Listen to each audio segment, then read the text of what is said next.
spending this amount of money on a plane. To me, that's selfish. And to me, I don't understand like how you can even think that that's okay. You should have been talking about that with your wife in the bedroom. You shouldn't even come out and say that. If he was saying that he wanted to help a family member or a couple of families that attend his church faithfully, that, you know, go every Sunday and actually contribute when they have not a dime, but they give their last because it says sow into your house.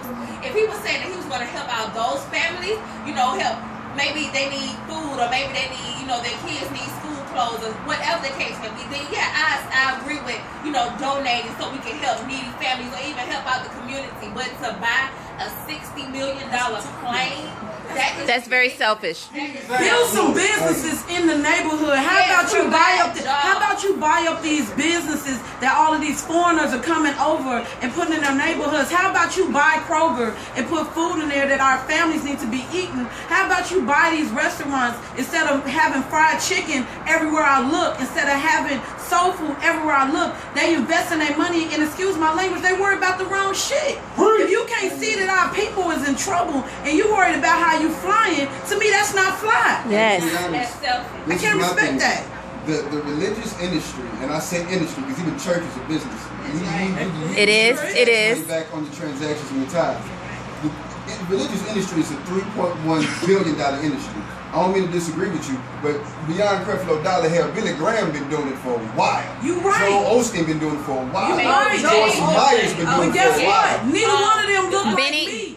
They don't look like you. Benny. Not Benny. What's his name? Benny Goodman. Newburgh, the pastor of Newburgh. He been doing it. All of them exploit us because they know that we look at, you know, blacks, we are usually more spiritual. We've been that way since the beginning of time. Back to slave days, we are very spiritual. So they feed off of that. So they say, well, you sow this seed and God gonna bless you this much or whatever. And they put that into our heads and we believe that and we look forward to that. But what they fail to realize is that a lot of the times it don't happen, then we walking around sad face. But the thing is, those are people that are broken and they are looking for help. They're looking for hope. They're looking for faith. They're looking for a way out. So not to say anything bad about anybody's minister, pastor, deacon, what not again, but they prey on the weakness of that person, looking for that help, that handout. And they go, oh, well, if you give me $100, God is gonna double and triple that back into your home. You can't do that. You can see a bottle of red wine so you can have a toast with the Holy Ghost. Right. And then they want you to buy a praying cloth. Let me bless this praying cloth, or let me buy this. Why? Blessings are for free. If you're gonna bless me on your own. But I do that. I think a lot of the misconception also comes with how are you using. You know what I mean? Like you guys are saying, like when you see, because first of all, my dad's a pastor, so I was raised in the church. Oh, I've seen it all. Like you say, even ministry, it is a business. I used to have a job as a personal assistant to a minister, and I traveled with her, so I've seen the ins and outs of everything. And a lot of times, it gets misconstrued as, oh, you do something, you get something back. Right. Oh, you get $10, you get $100. And people get caught up into that. Not even just the people, but some of the preachers, like you said, will prey on that. But it's like it goes beyond that. And it's about having a connection, you know, and not to get too deep, but it's about your relationship with your maker, you know, whatever your belief is, that's the important thing. I think people put too much trust into, like you said, Just like you a man. I'll be the first one to tell you that for me, minister, pastor, reverend, bishop, none of those titles mean nothing to me. All of it means to me is that you're a metaphorical vessel of God on Sunday between the hours of 9 a.m. and Monday afternoon, depending on what church you're attending, how much money you're trying to make. That's pretty much it. Some of them start on Saturdays. To be honest with you. Some of them start on Saturdays and then they pick times and Bible study on Wednesday. This is how it is. They're dots. Everybody has dots in life. You have education, you have wealth, you have maturity, you have strength, you have spiritual, you have health. Everybody's got dots. And some people just don't know how to connect those dots. And that's when they look to their ministers, their fathers or whatnot to help them connect those dots. And instead of them helping connect the dots, they're preying on these people. Well, see, at one point, this is my question though. at what point, as people, do we stop pointing fingers and blaming those pastors I agree. and look at ourselves and I say, agree. look, at some point in time, we have to stop blaming somebody else and realize that we have to build our own pipelines. I agree, but you still have those handful of people who don't know how to do that because they weren't taught growing up. A lot of our generation, you know, from the 80s on, you know, they're raised by TV. They don't know. No, from the 80s babies on, like before then, we had the grandparents that went to church. We had Big Mama that took us to church. That forced you to go. Made you go. None of But that. now you don't have to go. Now you can go online and watch church from the comfort of your own home. You can turn on the TV and watch that. So now they're looking at, you know, call in, you can get a blessing. Well, we have the prayer line, versus, you know, going and actually picking up your Bible and actually reading and getting to know it for yourself. But you know what? See, where I come, me growing up, my mama didn't force me to go to church. My grandma, she didn't go. I think my grandma had been to church one time. The whole time I've been on this earth, I don't think my grandma had been to church one time. I done went through a whole lot in my life that I feel like I've had some type of guidance, and it wasn't always from my mama. My daddy wasn't in my life. My brother, he really wasn't there like that. So I had to really go out here and make a way for myself. Yes. I done been to so many different churches.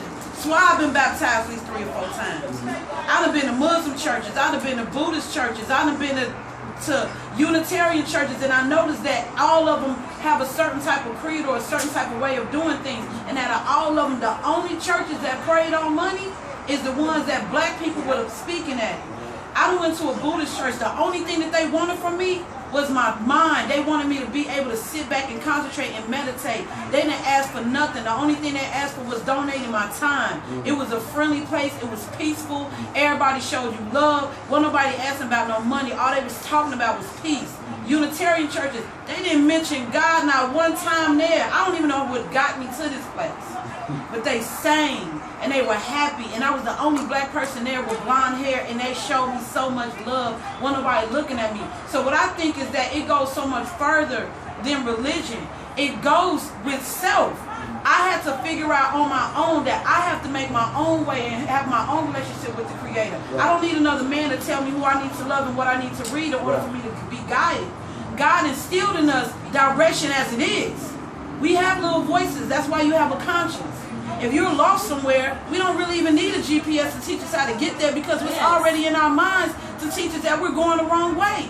So it comes to the fact that people got to be held accountability on how they spend their time in building their relationship with the Creator and not worry about what another person say that look just like you. Because they bones and skins just like you. And that's Sativa D when I'm out.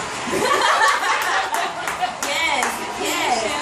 Woo! But Yes, it's I'm sorry. right over into this thing. Are you proud to be an American or not? Because I want to know. So I want to end my juice box moment. Because I had one more moment to go, but real quick, I'm just throw it out there with Miss Blue Ivy. I love Beyonce. I'm over her, but I love Beyonce. Jay-Z is not really doing much besides sitting back and cashing checks. But they felt the need to have this huge entourage because Blue Ivy has now started school. They have this huge entourage and this huge group of security guards to escort her to school. To escort her to school. I think that they're going above and beyond doing too much with it. So she going to pre-K. She's 3 years old. Yeah, she like 2 or 3. So she like 2 or 3. But yeah, she's being escorted to school. I think she had like 5 security guards. They had the 2 to 3 black cars being escorted. Now, come on, if I'm a carpool parent, I'm gonna be mad as hell. I gotta ride through all that. So she going to a regular school? I mean, why wouldn't they have a homeschool? And then it's $15,000 a month for her to go to school. Why wouldn't they have a homeschool? Thank you. Why would you even want to put her in that position? Now, She's not like Eric. She's already knowing. As a celebrity, you do have to be careful because you have these sick-minded people out here that feel like I can get a little money if I just snatch Blue. So I do understand that. I do understand that. But to have this big, huge entourage like that just to escort her to school, keep her ass at home. You were inviting that. You were inviting trouble when you got done. They want that When outside. you attract that much attention, it gets that much more Right, attention. you inviting that. When you do It's like attract she that said, much homeschool kids.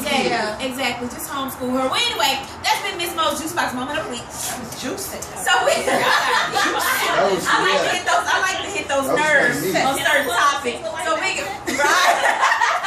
So we'll be be right back. We're gonna take a brief break, play a little music for the y'all who are tuned in. If you're tuned in or you just getting started, we're gonna be talking about are you proud to be an American or not? Because Miss Mo wants to know. So we'll be right back with that. Y'all go to www.aumaradio.com, log in. You can call us 678-408-0349. I know my numbers. Call me. She is smart.